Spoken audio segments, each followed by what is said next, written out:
જય ભારત. આજે એક વિડીયો બનાવવા જઈ રહ્યો છું.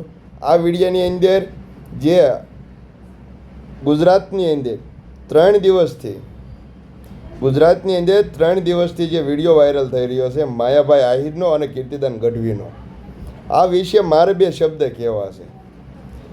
પહેલાં આ વિડીયોના માધ્યમથી તમને જણાવી દઉં કે આપણા ભારત દેશની અંદર 2 ટેક્સ થાય છે, 2 રીતે ટેક્સ લેવાય છે.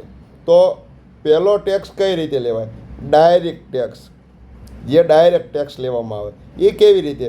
જે કર સીધો વ્યક્તિ અથવા સંસ્થા કે સરકારને ચૂકવવાનો હોય છે. આ પહેલો ડાયરેક્ટ ટેક્સ. જે મોટા ઉદ્યોગપતિઓ, જે મોટા નેતાઓ, જે કરોડોપતિ, લાખોપતિ જે ટેક્સ ભરે છે તેની વાત છે.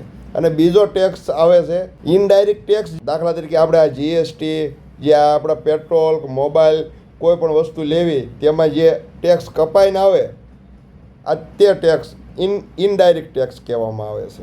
એટલે આ 2 જાતના આપણા ભારતની અંદર ટેક્સ હાલે છે. એમાંથી જે મધ્યમ વર્ગ, જે ગરીબ, પછાત, આ લોકો જે રહ્યા એ ઇનડાયરેક્ટ ટેક્સ ભરે છે. જે ઉદ્યોગપતિ, મોટા નેતાઓ, લાખોપતિ, કરોડોપતિ, અજબોપતિ જે રહ્યા તે ડાયરેક્ટ ટેક્સ ભરે છે. ડાયરેક્ટ ટેક્સ ભરે છે અને ઇનડાયરેક્ટ ટેક્સ ભરે છે. આ 2 ટેક્સ ઉદ્યોગપતિ, લાખોપતિ ભરે છે. તો જે માયાભાઈ આહિર જે બોલ્યા એ કે જેના બાપુજીને રેશનના ઘઉં ખાતા હોય, લાવતા હોય, રેશનનું લાવીને ખાતા હોય, તેના છોકરા વિડીયો ઉતારીને સરકારને એવું કે અમારા ટેક્સના પૈસા. તો એને જે અમને કટાક્ષ કરી છે, હું એક મધ્યમ વર્ગમાંથી આવું છું, મારા બાપુજી પણ રેશનનું ખાય છે અને અમે ખાવી છે. એટલે આ વિડીયાના માધ્યમથી કહેવા માગું છું, અમારી જે લાગણી દુભાણી છે તે માટે આ વિડીયાના માધ્યમથી જણાવું છું કે તમે જે આ વાત કરી ને, તો આમાંથી મેં જે વાત કરી એમાં બીજા નંબરનો જે ટેક્સ રહ્યો ને એ અમે ભારતનો હર નાગરિક આ ટેક્સ ભરે છે. ઇનડાયરેક્ટ ટેક્સ જે રહ્યો ને એ ભારતનો હર નાગરિક ભરે છે. એટલે આ ભારતની જે અર્થવ્યવસ્થા જે રહી ને, અર્થવ્યવસ્થા એ આખા દેશની અર્થવ્યવસ્થા તમામ વ્યક્તિના ટેક્સથી હાલે છે. નહીં ખાલી ઉદ્યોગપતિ અને લાખોપતિના ઓલેથી, નહીં મોટા મોટા નેતાઓના ઓલેથી. એટલે આ ભારતની અંદર જે આવી કટાક્ષ કરવામાં આવે છે, જે તમારું જે કામ છે ને એ લોકોને જાગૃત કરવાનું કામ છે, જે લોક ડાયરો કહેવામાં આવે છે. આ લોક ડાયરાની અંદર તમે જે આવી તમારી અંદરની જે માનસિકતા છે ને એ તમે ફેલાવી રહ્યા છો. આ એક ગરીબીની માનસિકતા કહેવાય. એક દિન સમય આપણા દાદાજી ગરીબ હશે, બાપુજી નહીં, દાદાજી ગરીબ હશે. આ બાપુજીનો જે શબ્દ તમે જે કીધો ને, તમામ ગરીબોના છોકરા જે વિડીયા ઉતારે છે અને અત્યારે અવાજ ઉઠાવે છે, આ એને તમે જે કીધો ને તે માટેનો આ વિડીયો છે.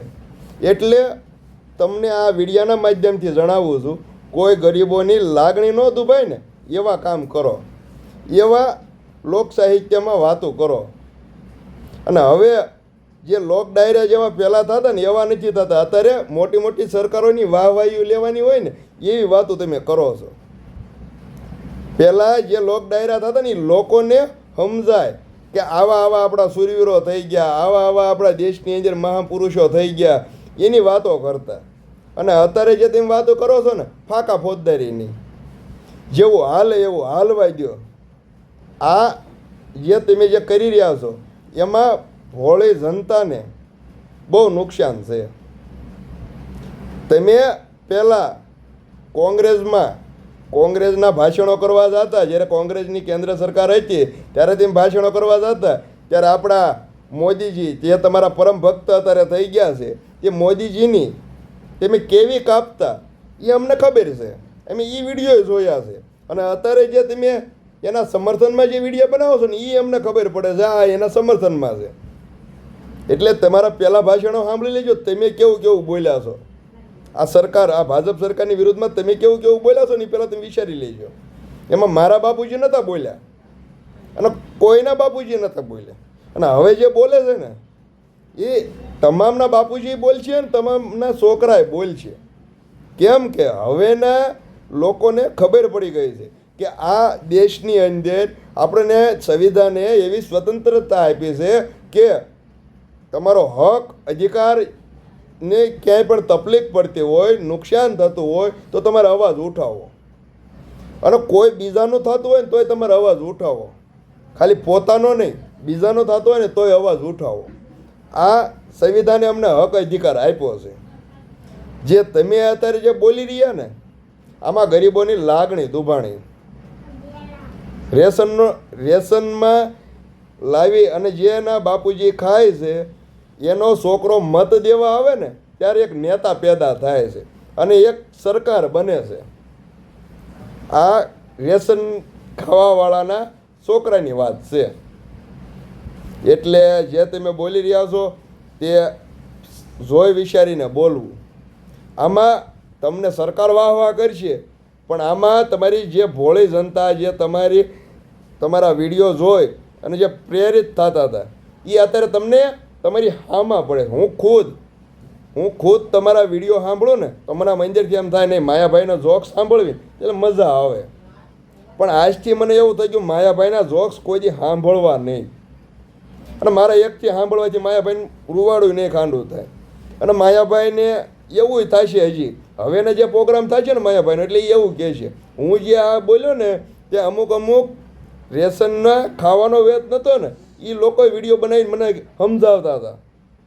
આવું કહેશો તમે મને અમને ખબર હોય તમે જે હું બોલવાના હું નથી કરવાની અમને ખબર હોય.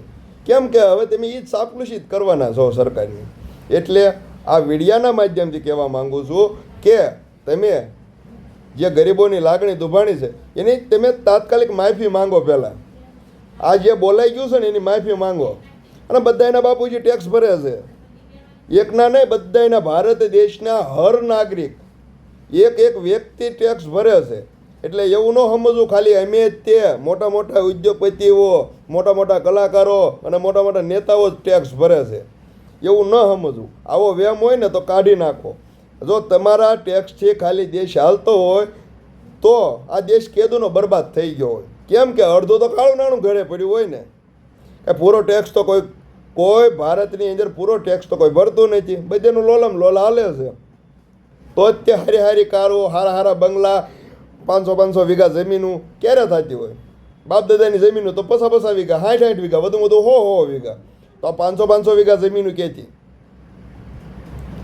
એટલે ગરીબોના છોકરાઓને ખબર પડે છે જે રેશનના ઘઉં ખાય ને એને ખબર પડે છે કે ક્યાં ક્યાં પૈસો જાય છે, કેવી રીતે વપરાય છે. એટલે થોડુંક બોલવામાં સભ્યતા રાખવી અને કોઈ જનતાને અને કોઈ ગરીબ માણસોને લાગણી ન દુભાય ને તેનું ધ્યાન રાખવું. જય ભારત, જય સંવિધાન.